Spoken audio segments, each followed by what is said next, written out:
एक बार की बात है, एक जादुई जंगल में जो चमकदार बर्फ से ढका हुआ था, 3 सबसे अच्छे दोस्त रहते थे। वे एक असामान्य तिकड़ी थे, लेकिन उनकी दोस्ती ठंडी सर्द हवाओं से भी मजबूत थी, जो जंगल में गूंजती थीं। आइए मिलते हैं लूना से, एक प्यारी सी लड़की जिसके सुनहरे घुंघराले बाल और दया से भरा दिल था।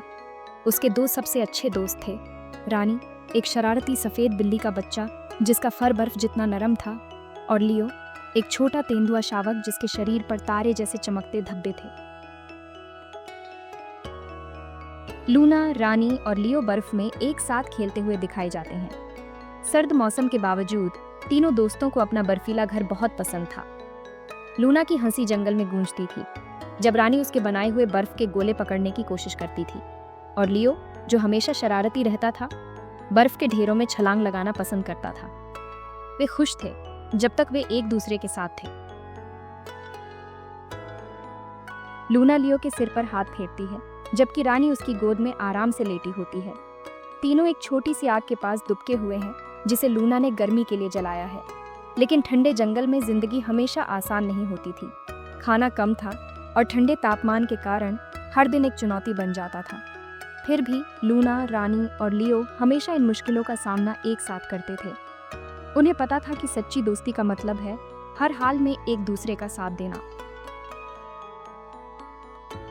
एक शाम जब सूरज ढलने लगा तो एक तेज बर्फीला तूफान जंगल में आ गया। हवा इतनी तेज थी कि पेड़ उसकी ताकत से कराहने लगे और बर्फ इतनी घनी हो गई कि कुछ भी देख पाना मुश्किल हो गया। लूना, रानी और लियो एक पुराने खोखले पेड़ के अंदर दुबक कर बैठे थे, ठंड के करीब आने से कांपते हुए। लूना बाहर झांकते हुए तूफान को देख रही थी, चिंतित। उसने धीरे से अपनी स्कार्फ रानी के चारों ओर लपेट दी और लियो के फर को सहलाया। लूना धीमे स्वर में, चिंता मत करो रानी।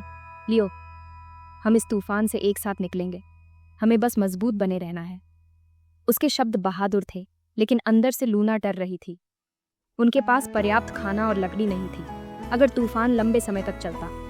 अगले दिन सुबह तूफान थमता हुआ नहीं दिखता।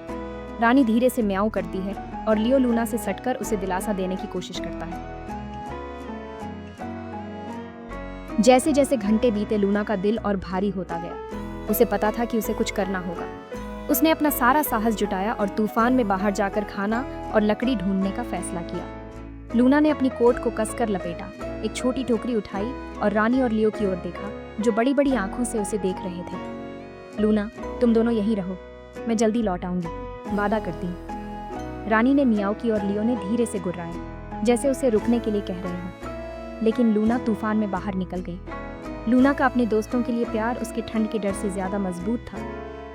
खोखले पेड़ के पास रानी और लियो एक दूसरे को देखते हैं। रानी म्याऊं करती है और लियो को हल्का सा धक्का देती है, जैसे उसे लूना का पीछा करने के लिए कह रही हो। लियो सिर हिलाता है। इसी बीच पेड़ के पास रानी और लियो अपनी सबसे अच्छी दोस्त को अकेले तूफान का सामना करते नहीं देख सकते थे। उन्होंने तय किया कि वे किसी भी हाल में उसकी मदद करेंगे। रानी पेड़ से कूद जाती है और उसके पीछे लियो। उन्होंने बर्फ में लूना के पैरों के निशान का पीछा किया, उसके पास पहुंचने के लिए दृढ़ संकल्प है। एक साथ छोटी बिल्ली और तेंदुए के बच्चे ने तूफान का सामना किया। लूना को हवा से लड़ते हुए दिखाया गया है। उसकी टोकरी लगभग खाली है। अचानक उसे एक जानी पहचानी म्याऊं और हल्की सी गुर्राहट सुनाई देती है। वह मुड़कर देखती है तो रानी और लियो को अपनी ओर दौड़ते हुए पाती है। लूना, रानी, लियो, तुम यहाँ क्या कर रहे हो? लूना उन्हें कसकर गले लगाती है। उसकी आंखों में आंसू होते हैं। लूना का दिल ठंड के बावजूद गर्मजोशी से भर गया। उसने महसूस किया कि उसके दोस्तों का प्यार उसके लिए उतना ही मजबूत था जितना उसका उनके लिए। लूना चारों ओर देखती है और एक पेड़ देखती है जो ढेर सारे जामुनों से भरा हुआ है, और एक गिरी हुई लकड़ी जो आग जलाने के लिए परफेक्ट है। वह मुस्कुराती है। रानी और लियो के साथ लूना ने खाना और लकड़ी इकट्ठा करने की हिम्मत पाई। उनकी दोस्ती ने उसे साहस दिया और साथ में वे अपनी शरण में लौट आए, तूफान से बचने के लिए सब कुछ लेकर। तीनों दोस्त अपनी खोखली शरण में वापस आ गए, एक गर्म आग के पास बैठे हुए। रानी और लियो लूना के पास दुबके हुए हैं, जो टोकरी से जामुन खा रही है और मुस्कुरा रही है। उस रात जब बाहर तूफान उग्र था, लूना, रानी और लियो पास पास बैठे थे। उनकी छोटी सी शरण प्यार और गर्मजोशी से भर गई थी। उन्होंने तूफान का सामना साथ मिलकर किया और पहले से ज्यादा मजबूत होकर उभरे। उनकी कहानी हम सभी को एक महत्वपूर्ण सबक सिखाती है। सच्ची दोस्ती का मतलब है हर हाल में एक दूसरे का साथ देना। जब हम दूसरों की परवाह करते हैं और साथ मिलकर काम करते हैं तो सबसे सख्त तूफानों को भी हराया जा सकता है। और यह है लूना, रानी और लियो की कहानी, 3 दोस्तों की, जिन्होंने हमें सिखाया कि प्यार और दया सबसे ठंडी सर्दियों को भी पिघला सकती है। अगर आपको यह कहानी पसंद आई तो इसे लाइक, शेयर और सब्सक्राइब करना न भूलें। और याद रखें, हमेशा लूना, रानी और लियो जैसे दोस्त बने।